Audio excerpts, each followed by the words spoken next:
நீங்கள் கேட்கவிருப்பது தலைமைத்துவம். இது பிரையன் ட்ரேசி அவர்கள் எழுதிய லீடர்ஷிப் புத்தகத்தின் தமிழாக்கம். தமிழில் நாகலட்சுமி சண்முகம். ஒலி வடிவில் வழங்குபவர் ஆர். சுதர்சன். முன்னுரை.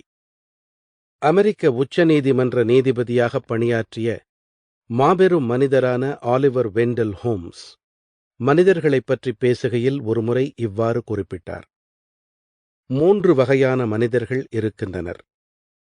விஷயங்களை நிகழ்த்துபவர்கள் ஒரு வகையினர், நிகழ்ந்து கொண்டிருக்கும் விஷயங்களை வெறுமனே வேடிக்கை பார்ப்பவர்கள் இன்னொரு வகையினர், என்ன நிகழ்ந்து கொண்டிருக்கிறது என்றே தெரியாமல் திருதிருவென்று விழிப்பவர்கள் 3வது வகையினர். இப்புத்தகத்தில் செயல் வேகம் கொண்ட தலைமைத்துவத்தைப் பற்றியும் விஷயங்களை நிகழ்த்துகின்ற மக்களைப் பற்றியும் நாம் பேசவிருக்கிறோம். நம்முடைய சமுதாயத்தில் தலைமைத்துவத்திற்கான ஒரு தேவை இருக்கிறது. நம்முடைய வீடுகள், தொழில் நிறுவனங்கள், தனிப்பட்ட அமைப்புகள், பொது அமைப்புகள், அரசாங்கம் ஆகிய எல்லாவற்றிலுமே தலைமைத்துவத்திற்கான ஒரு தேவை நிச்சயமாக இருக்கிறது. முன்பு எப்போதையும் விட இப்போதுதான் தலைமைத்துவம் நமக்கு அதிகமாக தேவைப்படுகிறது. குறிப்பாக நம்மை எதிர்காலத்திற்குள் அழைத்துச் செல்லக்கூடிய தலைவர்கள் நமக்கு தேவைப்படுகின்றனர்.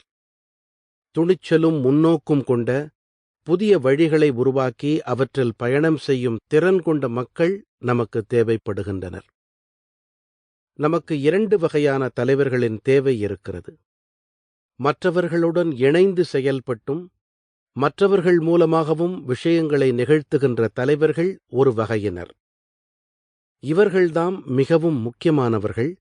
நம்முடைய முன்னேற்றத்திற்கு அடித்தளமாக இருப்பவர்கள் இவர்கள்தாம்.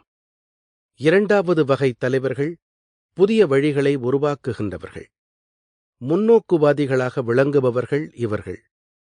மக்கள் தங்களுடைய சௌகரிய வட்டத்தை விட்டு வெளியேறி தாங்கள் கனவிலும் நினைத்துப் பார்த்திராத அளவு மாபெரும் விஷயங்களை சாதிப்பதற்கு அவர்களை ஊக்குவித்து, கைகொடுத்து தூக்கிவிட்டு, உத்வேகம் கொடுத்து சக்தியாளர்களாக ஆக்குகின்ற தலைவர்கள் இவர்கள்தாம்.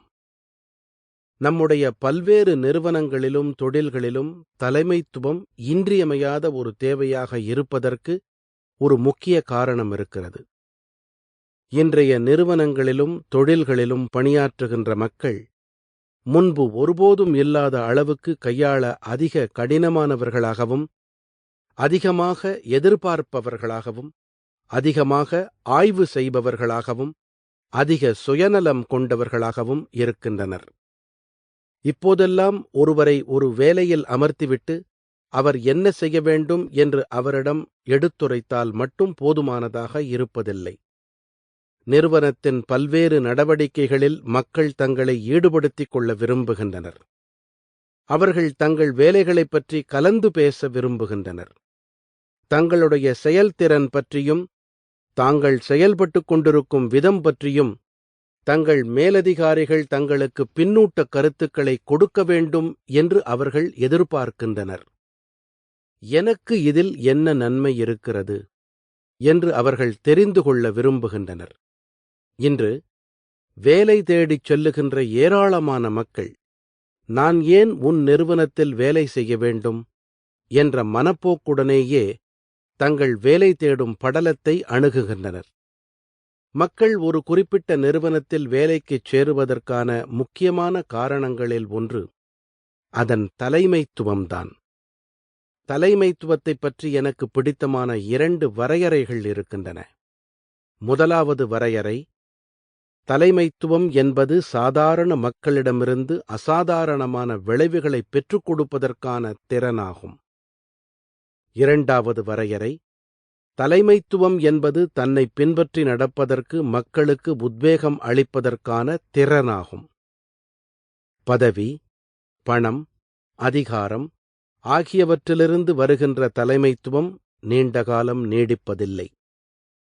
எந்த தலைமைத்துவத்தின் வழிகாட்டுதலையும் முன்னோக்கையும் தாங்கள் பின்பற்றி நடக்கவிருப்பதாக மக்கள் தீர்மானிக்கிறார்களோ அந்த தலைமைத்துவம் மட்டுமே நீடித்து.